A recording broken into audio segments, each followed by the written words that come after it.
14 फरवरी 2019 शाम के लगभग 3:15 जम्मू श्रीनगर राष्ट्रीय राजमार्ग पर सीआरपीएफ के जवानों का लंबा काफिला आगे बढ़ रहा था। 78 गाड़ियां, लगभग 2500 जवान सर्द हवाओं के बीच अपने अपने गंतव्य की ओर जा रहे थे। कई जवान छुट्टी से लौटे थे, कुछ ने घर पर बच्चों से वादा किया था कि अगली बार ज्यादा दिन रुकेंगे।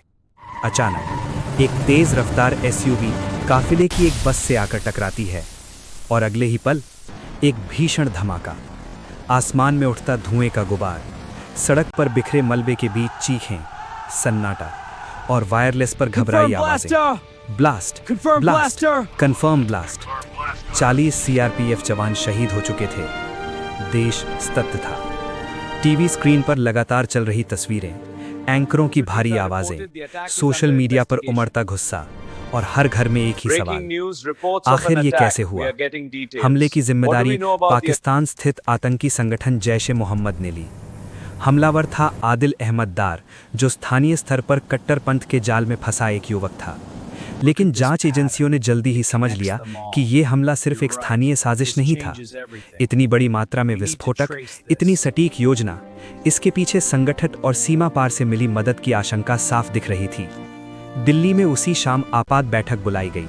प्रधानमंत्री, राष्ट्रीय सुरक्षा सलाहकार, सेना और वायुसेना प्रमुख सब एक कमरे में। माहौल गंभीर था। हर किसी के सामने सिर्फ एक ही सवाल था, क्या इस बार भी प्रतिक्रिया सिर्फ कूटनीतिक बयान तक सीमित रहेगी या कुछ अलग होगा? अगले 48 घंटों में भारत ने पाकिस्तान से मोस्ट फेवर्ड नेशन का दर्जा वापस ले लिया।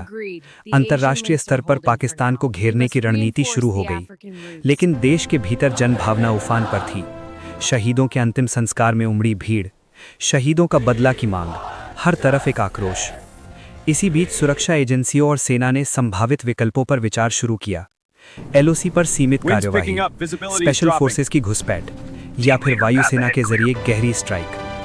2016 की सर्जिकल स्ट्राइक के बाद पाकिस्तान सतर्क था। इस बार कुछ ऐसा करना था जो निर्णायक भी हो और युद्ध में तब्दील भी ना हो।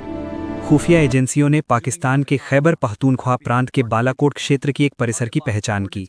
जानकारी के अनुसार वहां जैश-ए-मोहम्मद का प्रशिक्षण शिविर सक्रिय था।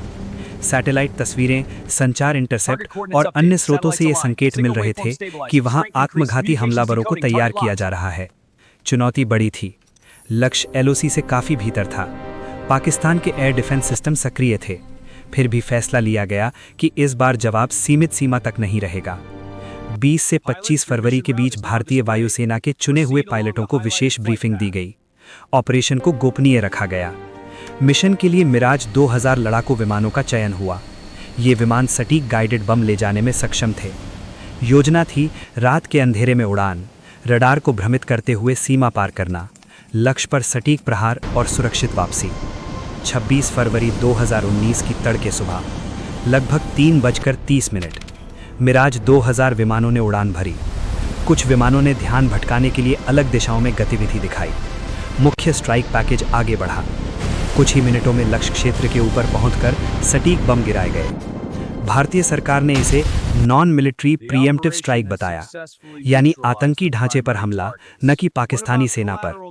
1971 के बाद पहली बार भारतीय वायुसेना ने अंतर्राष्ट्रीय सीमा पार कर इतनी गहराई में कार्यवाही की थी। ये संकेत था कि आतंकवाद को अब केवल सीमित जवाब नहीं मिलेगा। लेकिन घटनाक्रम यहीं नहीं रुका।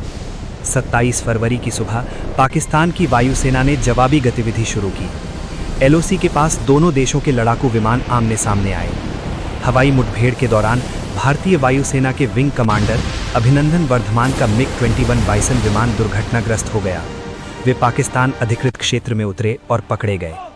पूरा देश टीवी स्क्रीन पर उनकी तस्वीर देख रहा था। शांत चेहरा, संयमित आवाज, सीमित शब्दों में जवाब। तनाव चरम पर था। दोनों परमाणु संपन्न देशों के बीच टकराव की आशंका जताई जाने लगी। अंतर्राष्ट्रीय समुदाय सक्रिय हुआ। कूटनीतिक बातचीत तेज हुई। कुछ ही दिनों में पाकिस्तान ने अभिनंदन वर्धमान को रिहा कर दिया। उनकी वापसी को देश भर में सम्मान और भावनात्मक स्वागत मिला। ये घटनाएं दक्षिण एशिया की रणनीतिक तस्वीर बदल दी। भारत ने स्पष्ट किया कि आतंकी ढांचों पर, चाहे वो सीमा पार ही क्यों न हो, कार्यवाही की जा सकती है। साथ ही ये भी दिखाया गया कि सैन्य कार्यवाही और कूटनीति साथ साथ चल सकती हैं। पुलवामा हमले के बाद के वो दिन सिर्फ सैन्य घटनाएं नहीं थे, बल्कि नीति में बदलाव के संकेत थे। स्ट्रेटेजिक रिस्ट्रेंट की परंपरागत नीति की जगह एक नई सोच उभरी। आवश्यकता पड़ने पर पूर्व निरोधात्मक कार्यवाही।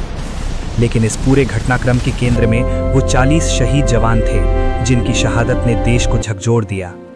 उनके परिवारों के लिए समय वहीं ठहर गया, जबकि देश आगे बढ़ गया। 14 फरवरी से 27 फरवरी तक के वो 12 दिन इतिहास में दर्ज हो गए। एक हमले, उसके बाद की रणनीति और सीमित लेकिन निर्णायक सैन्य प्रतिक्रिया के रूप में। ये कहानी सिर्फ प्रतिशोध की नहीं, बल्कि नीति, संयम, निर्णय और बदलती रणनीति की कहानी है, जिसने भारत की सुरक्षा सोच को एक नए अध्याय की ओर मोड़ दिया।